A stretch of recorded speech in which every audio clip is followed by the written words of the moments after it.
Muy buenas tardes. Muy complacido de estar aquí en mi casa de tantos años, aunque ahora estoy prestado a la Universidad Metropolitana, que también es un extraordinario hogar para asuntos académicos y hacer ciencia. Bueno, yo voy a hablar de tres aspectos.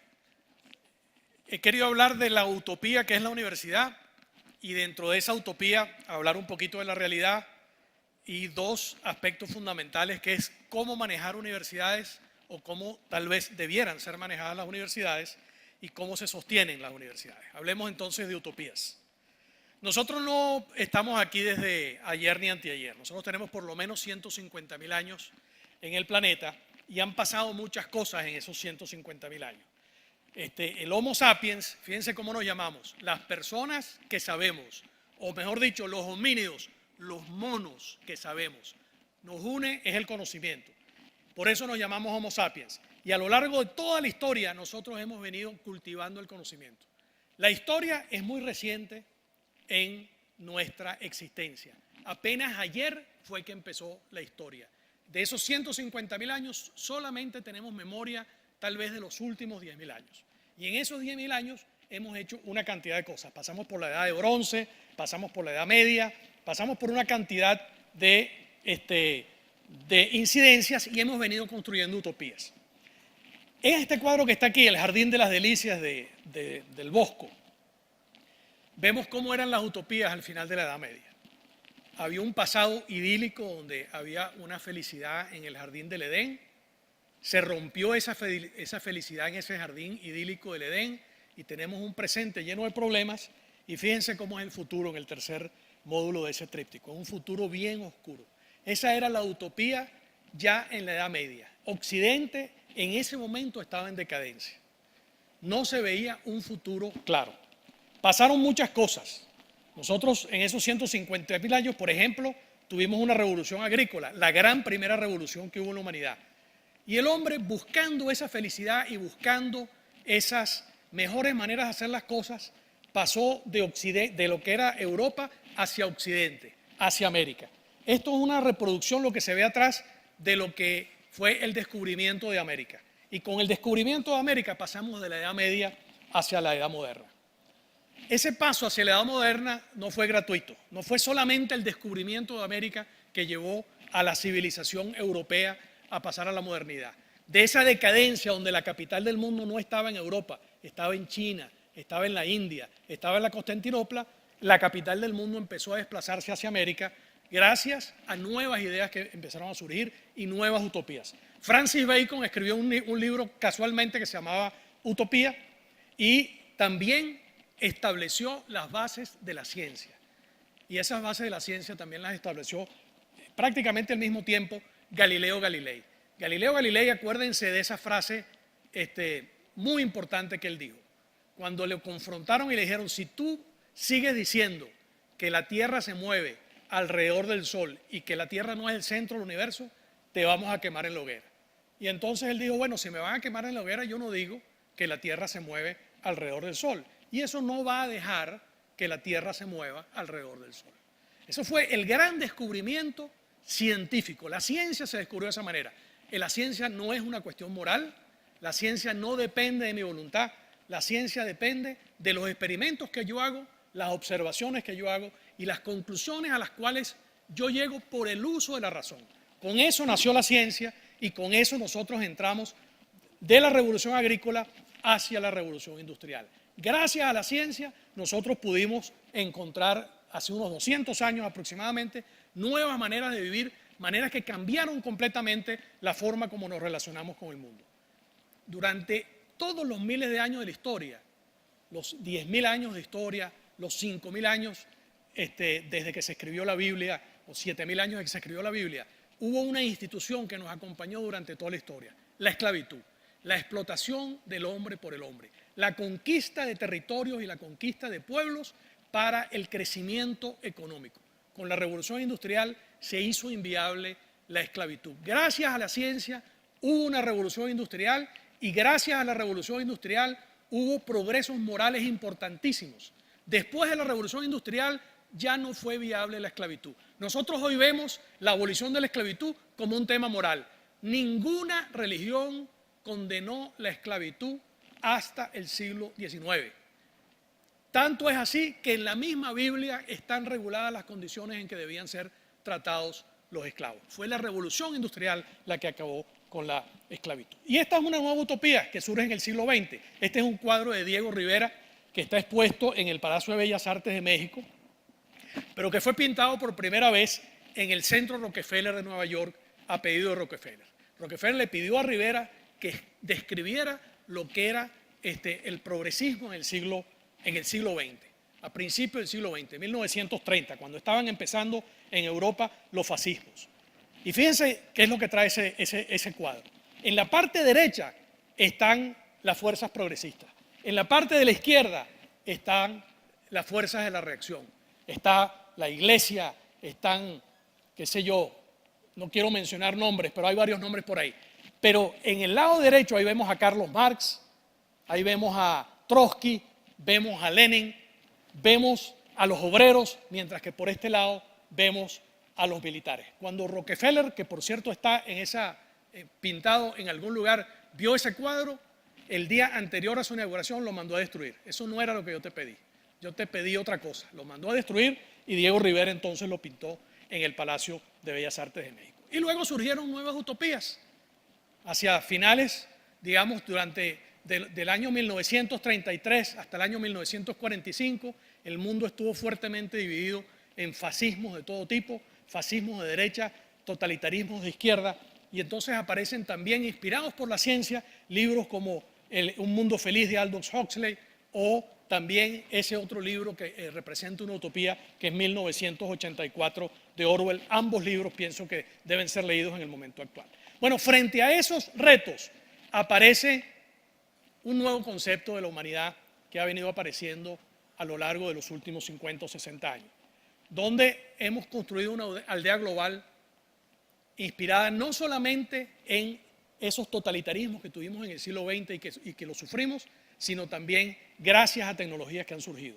Un mundo que es plural, que es crecientemente tolerante, a pesar de que eso, digamos, tiene sus islas y tiene sus hiatos. Un mundo que aprecia la diversidad, la ciudadanía, la justicia, la sostenibilidad. Y está surgiendo entonces una nueva revolución en el momento actual, o había empezado a surgir hace unos 20 o 30 años, que es la revolución del conocimiento. Fíjense que son tres grandes revoluciones que ha tenido la humanidad. La revolución agrícola, descubrimos la tecnología con la revolución agrícola. La revolución industrial, descubrimos la organización social sin la explotación del hombre por el hombre. Y el tercer gran descubrimiento es la revolución del conocimiento, que es la que estamos viviendo en el momento actual. Con la revolución del conocimiento ya no es la tierra, la conquista de tierras lo que nos hace poderosos, ya no es la conquista de recursos naturales lo que nos hace poderosos, sino la capacidad de procesar información. Esa capacidad de procesar información la transformamos en producto de servicio y eso se convierte en bienestar y en valor. Y eso impacta a las universidades. ¿Cómo impacta a las universidades? Bueno, induce transformaciones, induce tensiones. Si estamos en la revolución del conocimiento, significa que cada persona que no puede utilizar su conocimiento para el bien de la sociedad es un recurso perdido. Es una persona perdida para el progreso de toda la humanidad. Por lo tanto, la inclusión de todas las personas en los estudios universitarios es fundamental. Y por eso nosotros tenemos la gran presión en el momento actual de que haya mayor ingreso de estudiantes a las universidades. No necesariamente que las universidades se hagan inmensas, pero sí que haya más universidades y más diversas para atender las grandes necesidades que tienen las personas de formación y, por supuesto, de perseguir sus estudios. El otro gran problema es cuál es la función de la universidad. ¿Es un gran aula de clase para que vengan unos profesores eruditos a darles clase a unos estudiantes ignorantes? ¿O es otra cosa la universidad? Y de eso vamos a hablar un poquito. Y luego vienen los problemas de la autonomía y la gobernanza, de cómo se manejan las universidades y cómo se sostienen las universidades. Muchas veces se plantean como dilemáticos cobertura versus calidad, como que si la calidad y la cobertura fueran mutuamente excluyentes, como que si algo tiene calidad no es pertinente. Esos son falsos dilemas, como que si la formación de profesionales se opone a la generación de conocimiento o viceversa. Esos son falsos dilemas. Todas esas categorías, todos esos valores, nosotros los perseguimos hoy en día en la universidad. Bueno, dentro de toda esta perspectiva, ¿dónde estamos nosotros en Venezuela? Miren, no estamos en ningún lado, y eso es parte de lo que les quiero decir.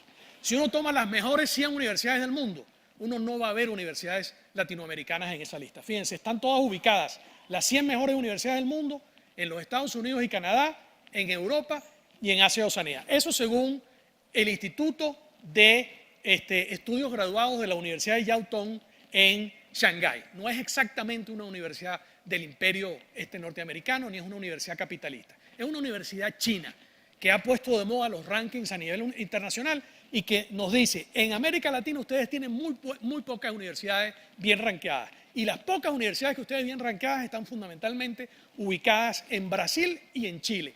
Y algunitas, una en México y una en Argentina. Venezuela notoriamente está ausente de esa lista. Si tomamos otro ranking, el ranking huevométrico, ese nombre no lo inventé yo, por cierto, el ranking huevométrico, o sea, cómo se ven en la web las universidades, es el ranking informático de las universidades. Bueno, tenemos una imagen muy parecida a la anterior. Las universidades están fundamentalmente ubicadas en Estados Unidos y Canadá, en Europa, en Asia y Oceanía, y algunitas están empezando a aparecer entre las 100 mejores en Latinoamérica. Y si abrimos el espectro hacia las 500 mejores, bueno, aparecen algunos países más. Costa Rica es un país 10 veces más pequeño que Venezuela. Tiene una universidad entre las 500 mejores en el ranking huevométrico. ¿Dónde está Venezuela? ¿Dónde está Venezuela? ¿Cómo se manejan las universidades? A lo mejor ahí es donde está el problema. Hay tres conceptos fundamentales. Uno es gobierno, otro es gobernanza y otro es gobernabilidad. Yo solamente voy a hablar de gobernanza, de las formas de gobierno de las universidades. Las universidades pueden ser islas de conocimiento o pueden ser redes de conocimiento. La isla de conocimiento es la manera tradicional de organizar universidades. Facultades que no se comunican entre sí, que tienen institutos, que tienen centros, que tienen laboratorios, escuelas, cátedras, muy bien organizadas para formar profesionales, para formar personas que cumplan normas, que lean libros y que agarren esas recetas que están en los libros y las apliquen en la sociedad. Y otra manera de organizar universidades es como redes de conocimiento, que estén bien organizadas para formar capacidades. Esta universidad es una red de conocimiento. Está organizada matricialmente en programas y en servicios. Está en una posición excelente para poder cumplir lo que el siglo XX y el siglo XXI realmente requieren, que son la formación de capacidades más que seguir recetas. Estructuras de gobierno. Nosotros podemos tener un consejo universitario en donde se concentra todo el poder, que se convierte en una asamblea de intereses corporativos donde se discuten todos los aspectos, o podemos tener cuerpos de decisión distribuidos que sean sociales, que manejen los temas académicos y que por supuesto haya un cuerpo ejecutivo con cierto dinamismo que los pueda ejecutar. Bueno, eso es un reto que tenemos también por delante para progresar. No voy a entrar en los detalles de cómo se manejan las universidades a nivel mundial, pero aquí tenemos una lista de universidades que están muy bien rankeadas tanto por el índice de Yaotong, el índice del Times Higher Education, que es otro famoso, el QS o el huevométrico del cual yo hablé. Fíjense los nombres de las universidades que ahí aparecen. Si hacemos una combinación de todos esos rankings, esas 10 universidades que están ahí son las universidades mejor rankeadas. En ninguna de esas universidades, miento, solamente en 2 de esas universidades las autoridades son electas. En la Universidad de Cambridge y en la Universidad de Oxford. Y son electas por el cuerpo académico, por los profesores titulares. En las demás universidades, las autoridades no son electas. Son nombradas por cuerpos que son inclusive externos a la universidad. Son consejos de regentes o consejos de gobernadores. Si nosotros vamos a Latinoamérica y tomamos las 5 mejores universidades rankeadas en esos rankings, en Latinoamérica vemos que prácticamente en ninguna de esas universidades las autoridades son electas. Las autoridades son designadas de alguna otra manera atendiendo cuál es el objetivo de la universidad. ¿Por qué? Porque la responsabilidad de la universidad es fundamentalmente social. La universidad no se debe a sí misma. Autonomía no es autismo. Autonomía no es autarquía. Autonomía es autonomía responsable para poder cubrir las necesidades de la sociedad. Y para poder cubrir las necesidades de la sociedad, las universidades tienen que tener un propósito. ¿Cuál es el reto de la educación? Martin Buber decía que toma toda la vida aprender a tener tus propios puntos de vista, compartirlos con otros, estar abierto a los demás sin perder tus criterios y mantenerlos sin cerrarse a los demás. Y él también decía que nosotros no nos confrontamos entre izquierda y derecha. Ese no es el problema. El problema es la propaganda. y que la educación tiene que oponerse a esos problemas de la izquierda y la derecha y la propaganda, que la universidad tiene que ir lento, al ritmo de los profesores conversando con los estudiantes, al ritmo de quien aprende por sí mismo. Eso es el reto de la educación en el momento actual y sobre todo el reto de la educación universitaria. Y eso nos lleva al tercer punto importante, la sostenibilidad. Miren, la generación de conocimiento y la generación de valor están tremendamente correlacionados. Ahí están prácticamente todos los países del mundo en un gráfico en donde por un lado está la generación de valor en Producto Interno Bruto y por otro lado está la generación de conocimiento en publicaciones al año. Países que producen mucho conocimiento producen mucho valor, países que producen poco conocimiento producen poco valor. La función de la universidad es fundamentalmente resolver problemas, para eso está la universidad. Y la universidad solamente puede resolver problemas si lo hace conjuntamente con otros actores. Y en el proceso de resolver problemas, forma capacidades humanas, busca la verdad y busca el conocimiento. Así que debemos organizarnos para poder cumplir con esos propósitos. En los países más avanzados, la investigación se hace en las universidades, pero también en otros lugares. Fíjense, por ejemplo, en Estados Unidos, el 80% del personal de investigación no trabaja en universidades, trabaja en industria. Y en países como Chile, más de la mitad del personal que hace investigación no está en las universidades, está en otro tipo de instituciones. En Venezuela, prácticamente cero. Prácticamente no se hace investigación solamente en las universidades. Es uno de los grandes problemas. Otro problema es el problema de la inversión. Los países que tienen mayor desarrollo académico y mayor desarrollo en calidad humana son los países que más proporción de su Producto Interno Bruto invierten en investigación y desarrollo. Nosotros dentro de ese gráfico estamos en el fondo, apenas con un 0,5% aproximadamente del Producto Interno Bruto invertido en investigación y desarrollo contra un prácticamente 5%, 10 veces más que invierten los países que más invierten en el mundo. Dentro de esta perspectiva, ¿hacia dónde vamos? ¿Cuál es la nueva utopía que debemos buscar? Bueno, lo que debemos buscar es innovar, es aplicar el conocimiento al desarrollo, poniendo condiciones, buscando condiciones donde se logre hacerlo y generando un ciclo donde nosotros podamos convertir recursos en conocimientos, podamos convertir conocimientos en capacidades y podamos revertir esas capacidades nuevamente en recursos. Solamente a través de la generación de ese círculo virtuoso, donde la universidad, por cierto, está en el centro de atención de ese círculo virtuoso, es que nosotros vamos a lograr una universidad en utopía, una universidad que realmente sea un espacio para la búsqueda del conocimiento, para la creación, para la innovación, para que nosotros conozcamos y reconozcamos a los otros que son distintos a nosotros y que por ser distintos a nosotros enriquecen nuestra existencia y podamos atraer para nuestras instituciones los mejores profesores y los mejores estudiantes. Muchas gracias.